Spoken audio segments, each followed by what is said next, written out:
ওকে, so আজকে যে নিউজটা নিয়ে আসছি সেটা হচ্ছে সকালে আমাকে প্রায় 10টার দিকে, সকাল 10টায় আমার সাবস্ক্রাইবার বলল যে আমার ভিসা হয়ে গেছে। তো ভিসা হইছে বলতে এখন কার ভিসা হইছে আমি তো দেখে বারবার বুঝলাম যে আসলে আমি যে টপিকটা নিয়ে কথা বলছিলাম গত 3-4টা ভিডিওর আগে, ভেরোনা শহর নিয়ে। ভেরোনাতে বলছিলাম যে পাসপোর্ট সাবমিট করছে, মানে পাসপোর্ট সাবমিটের জন্য তিনি রেফারেন্স নাম্বার চেক করে দেখছে যে তার সাবমিশনের জন্য বিএফএস গ্লোবাল বলা হয়েছে। সেখানে এই মেসেজটা দেখেন এখানে, যেটা কি মেসেজটা আসছিল, রিকোয়েস্ট করা হয়েছিল বিএফএস গ্লোবাল থেকে।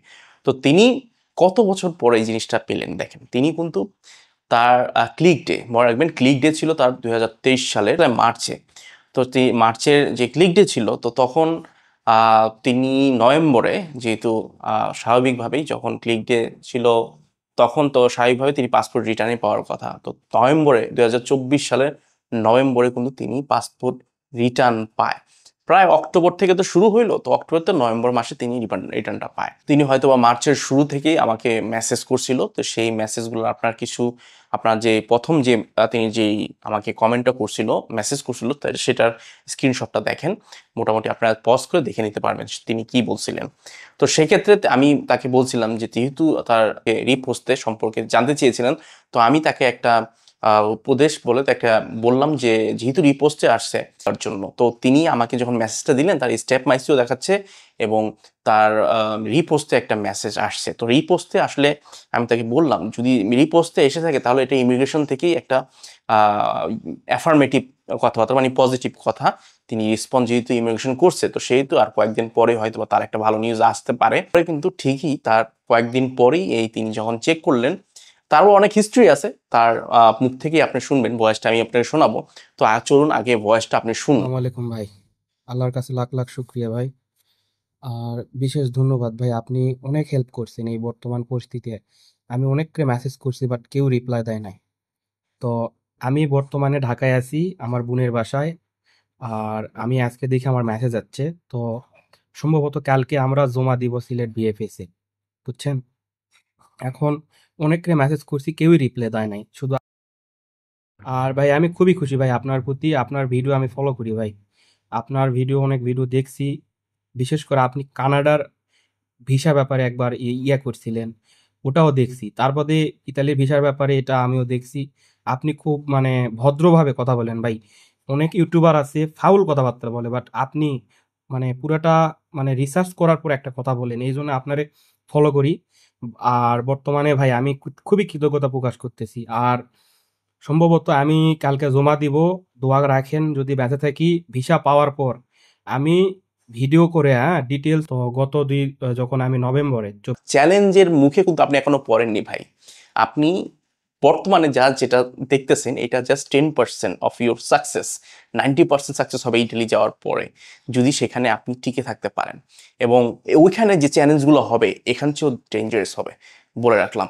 আর আমি আপনাকে আশাহত করতেছি না। আপনি যেহেতু ভিসা পাইছেন, আপনাকে প্রথমত কনগ্রাচুলেশন আমি দিয়ে দিছি আগেই আপনাকে। এবং আপনি আমার সম্বন্ধে কিছু কিছু ভালো কথা বলতে বলছেন, সেগুলো হয়তো আমি শুনিয়ে দিছি অলরেডি। তো সেক্ষেত্রে আমি বলবো দেখেন, আমি চাই মানুষের সাথে যখন কমিউনিকেট হয়, যখন এক্স্যাক্টলি যে ইনফরমেশনগুলো জানতে চাই, আমি জেনে শুনে দেওয়ার চেষ্টা করি, যে যাতে আপনার পরবর্তীতে টেনশন না করেন। বিকজ এই রিপোস্টে সম্পর্কে আমি জানি এবং রিপোস্টে আসতেই পারে, অনেকেরই আসে। তো আপনার ক্ষেত্রে এটা হয়তো বা পজিটিভ দিক হয়ে আসছে এবং আপনি হয়তো বা আমাকে সাথে কমিউনিকেট করার চেষ্টা করতে, আমি ফ্রি ছিলাম, আমি আপনাকে রেসপন্স দিতে পারছি, ঠিক আছে। এবং এক্ষেত্রে কি হবে এখন বর্তমানে যে যারা টেনশনে আছেন, আমি কেন শেয়ার করলাম, যারা টেনশনে আছেন দেখেন উনি কত বছর পর তিনি ভিসার জন্য আপনার মেসেজটা পেলো রেফারেন্স নাম্বার চেক করে। দেখেন তার হয়তো সেপ্টেম্বরে, 2023 সালে সেপ্টেম্বরে তার জমা। তো এখন 2024 সালে সেপ্টেম্বর চলে গেল, এখন এই মার্চে প্রায়, দেখেন জমা দেওয়ার ক্ষেত্রে যদি আপনি ওই ক্লিক ডের কথা চিন্তা করেন। আচ্ছা এখানে আরেকটা কথা বলি, তার ক্লিক ডে যেহেতু 2023 সালের মার্চে, তো সেটা কিন্তু ক্লিক ডের সাথে আপনার ওই কোটা কিন্তু আলাদা। এটা কত সালের কোটা? 2023 সালে মার্চ মাসের কোটাটা কিন্তু 2022 সালের কোটা।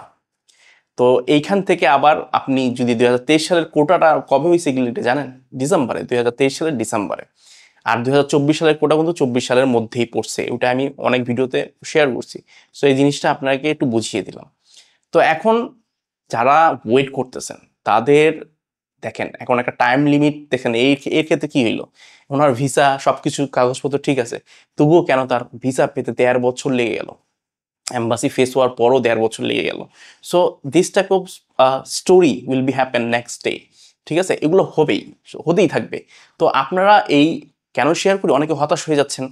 তো এই হতাশার ক্ষেত্রে এই যে একটা নিউজগুলো পাচ্ছেন যে মানুষ 1.5 বছর পরও যার কাগজ ঠিক থাকে ভিসা পাবে। তো এটা সম্পর্কে আসলে এই যে লেটটা হচ্ছে, এই ক্ষেত্রে কিন্তু আমি আগেও বলছি যে এই লেটটা কেন হচ্ছে, যাদের ভিসা হবে তাদের কেন আপনি এত লেট করে ভিসা দিচ্ছেন, তাই না? আর যাদের ভিসা হবে না তাদেরকে কেন ফাইলগুলো তাড়াতাড়ি দিয়ে দিচ্ছেন না, এই সমস্যাটাই জন্য আর কি আমি আসলে কমপ্লেইন জানাচ্ছি আর কি ইমিগ্রেশন বিভাগ ইটালির। এবং যেহেতু বিএফএস গ্লোবাল এখানে কি ফরম্যাট, এখানে বিএফএস গ্লোবালও তারা পারে, তাদের কর্মকর্তারা পারে যে ইমিগ্রেশনগুলোকে জানাতে যে আপনাকে ফাইলগুলো ক্লিয়ারেন্সগুলো তাড়াতাড়ি করে দেন, তাই না?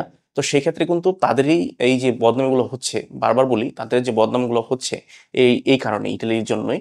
তো সেক্ষেত্রে এগুলা এই যে 1.5 বছর পর ভিসা পাচ্ছে মানুষ, এটা যদিও এখন তিনি ভুলে যাবেন, আমি বারবার বলছি যিনি ভিসা পেয়েছেন তার আগের কষ্টগুলো কিন্তু তার নিমিষে তুরির মধ্যে তার সেগুলা সেই নিউজের মাধ্যমে চলে যাবে। কিন্তু এই জিনিসটা আপনার মনের মধ্যে রাখবেন যে আসলে এখন কিন্তু তিনি এই ধাপটা চলে গেল, এখন তিনি ইমিগ্রেশনও আর যেতে হবে না, আর বিএফএস গ্লোবালের কোনো কিছু আর জন্য অপেক্ষা করতে পারে না। এখন জাস্ট তিনি প্রিপারেশন নেবেন কিভাবে তিনি বিএমটি কার্ড করবেন এবং পরবর্তীতে তিনি এয়ার টিকেট করে চলে যাবেন ইটালিতে। এই হচ্ছে তার এখন চিন্তা, এবং ইটালিতে মেন লাইফটা তার শুরু হবে। তার যে সংগ্রাম, এই সংগ্রামটা কিন্তু ইটালি গিয়েই তাকে ফেস করতে হবে, নিজেই ফেস করতে হবে, অন্য কাউকে ফেস করতে হবে না। তো এইসব কথা আমি কেন বললাম, এটা আপনাকে সান্ত্বনা দিলাম হচ্ছে এই দেখেন 1.5 বছর পরেও কিন্তু মানুষ ভিসা পাচ্ছে যদি আপনার কাগজ সব ঠিক থাকে। তো ইনশাল্লাহ আপনার ঈদের জন্য আমি আপনাদের শুভকামনা দেবো, যারা যারা ওয়েট করতেছেন, এবং পরিবার পরিজনের সাথে এইসব চিন্তা মাথায় রেখে না, সরি, মাথায় থেকে বাদ দিয়ে একটা জিনিস আপনি করে রাখছেন, ওটা একটা সাইডে রাখেন, আর আপনার ফ্যামিলির সাথে সময় কাটান। দিন শেষে কিন্তু আপনি, ফ্যামিলি হচ্ছে ম্যাটার, ফ্যামিলিকে সময় দেন এবং এসব চিন্তা বাদ দেন। আর যারা টেনশনে আছেন, টেনশনের ক্ষেত্রে নিজেকে সামলাতে পারছেন না, দয়া করে ইটালি সবকিছু না রে ভাই, এইটা আপনার জীবনের একটা গতি এবং বা পথ বা একটা রেজাল্টের অপেক্ষায় আছেন, এই পর্যন্তই জিনিসটা সীমাবদ্ধতা রাখেন। এটা জীবনকে একবারে পুরোপুরি ডিপেন্ডেবল করে ফেলবেন না, ঠিক আছে? বারবার বলি, ডিপেন্ডেবল করে ফেলবেন না। আপনার যে কাজ আছে সেটা আপনি চালিয়ে যান দয়া করে, ঠিক আছে? একবারে এইটার ক্ষেত্রে বসে থাকবেন, এটা হলে হবে না। এটা আপনার লাইফের একটা সেক্টরে একটা রেজাল্ট আসবে, চিন্তা করেন যে আসতেছে, ঠিক আছে? তো আজকে ভালো থাকবেন, সুস্থ থাকবেন, এবং ঈদের অগ্রিম শুভেচ্ছা, ঈদ মোবারক। বা আপনার ফ্যামিলির সাথে ঈদ কাটাবেন আশা করি সবাই, এবং সবাই যার যার মতো আল্লাহর কাছে দোয়া চাইবেন ঈদের দিন, খুশির দিন। সবাইকে ঈদ মোবারক। ভালো থাকবেন, আবার বলছি ভালো থাকবেন, সুস্থ থাকবেন, অবশ্যই লাইক অ্যান্ড শেয়ার করে দেবেন। বাই।